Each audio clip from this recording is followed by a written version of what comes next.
फरवरी 3। हमारे प्रतिदिन की रोटी मिनिस्ट्रीज की ओर से आप सभी को नमस्कार। आज के संदेश का शीर्षक है हम परदेशी हैं, एनी सीटास की ओर से।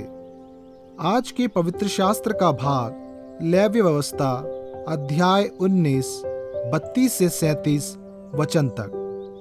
पक्के बाल वाले के सामने उठ खड़े होना और बूढ़े का आदरमान करना और अपने परमेश्वर का भय निरंतर मानना, मैं यहोवा हूँ। यदि कोई परदेशी तुम्हारे देश में तुम्हारे संग रहे तो उसको दुख ना देना। जो परदेशी तुम्हारे संग रहे वो तुम्हारे लिए देशी के समान हो और उससे अपने ही समान प्रेम रखना, क्योंकि तुम भी मिस्र देश में परदेशी थे। मैं तुम्हारा परमेश्वर यहोवा हूँ। तुम न्याय में और परिमाण में और तोल में और नाप में कुटिलता ना करना।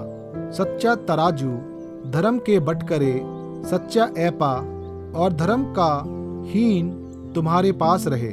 मैं तुम्हारा वह परमेश्वर यहोवा हूँ जो तुमको मिस्र देश से निकाल ले आया। इसलिए तुम मेरी सब विधियों और सब नियमों को मानते हुए निरंतर पालन करो। मैं यहोवा हूँ। मुख्य वचन लेव्य व्यवस्था अध्याय 19 वचन 34। जो परदेशी तुम्हारे संग रहे वह तुम्हारे लिए देशी के समान हो और उससे अपने ही समान प्रेम रखना।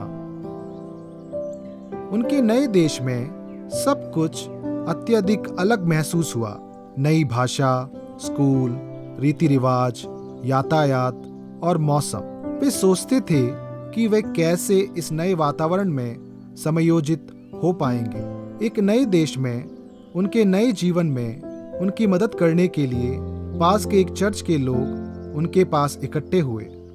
पल्लवी उस जोड़े को एक स्थानीय खाद्य बाजार में खरीदारी करने के लिए ले गई ताकि उन्हें दिखा सके कि वहाँ क्या क्या उपलब्ध है और कैसे चीजें खरीदनी है।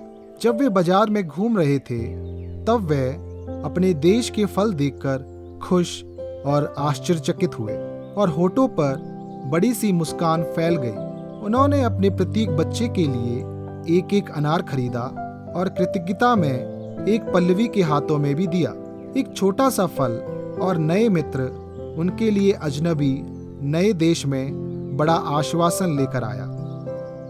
परमेश्वर ने मूसा के माध्यम से अपने लोगों के लिए नियमों की एक सूची दी जिसमें उनके बीच रह रहे परदेशियों को देशी के समान मानने की आज्ञा शामिल थी। उससे अपने समान ही प्रेम रखना परमेश्वर ने आगे उन्हें आज्ञा दी। यीशु ने इसे परमेश्वर से प्रेम करने के बाद दूसरी सबसे बड़ी आज्ञा कहा, क्योंकि परमेश्वर भी परदेशियों की रक्षा करता है।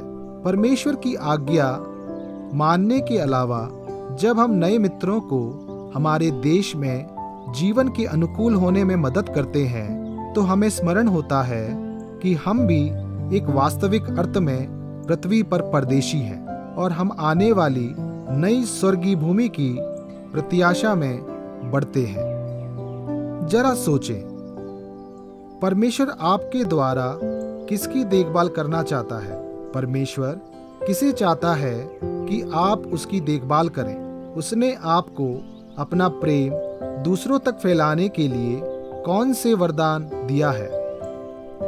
आए हम प्रार्थना करें। दयालु परमेश्वर, मैं ये थोड़ा सा ही समझता हूँ कि इस दुनिया में एक परदेशी होना कैसा लगता है। मुझे अन्य परदेशियों और अजनबियों का प्रोत्साहन देने के लिए मेरा नेतृत्व करें। आमीन।